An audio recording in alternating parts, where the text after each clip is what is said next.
Liquid plant foods are exactly as they say. They are available to the plant in a liquid format, and they're normally used to complement granular fertilizers, be they organic or inorganic. They come in a concentrated bottle. Literally, if they're organic, remember to shake them up really well because all the good stuff gets stuck at the bottom.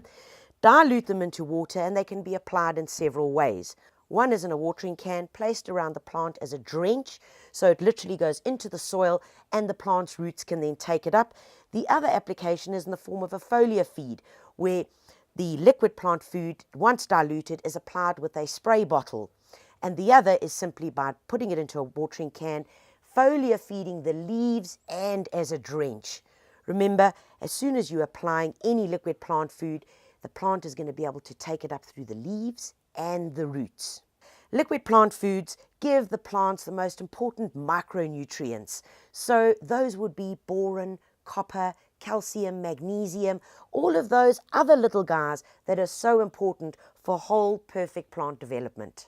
Liquid plant foods are really easy to use, and they're also incredibly safe.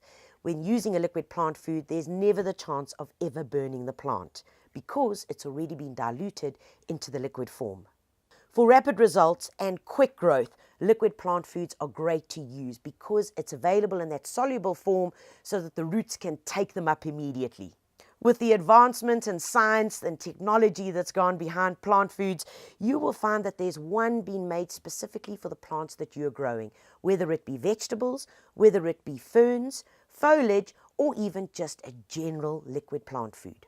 Remember to always follow the dilution rates very carefully. Don't overuse because it's not going to make your plant grow quicker. If you enjoyed this clip, like it, share it, and you can also subscribe to our YouTube channel for more gardening tips.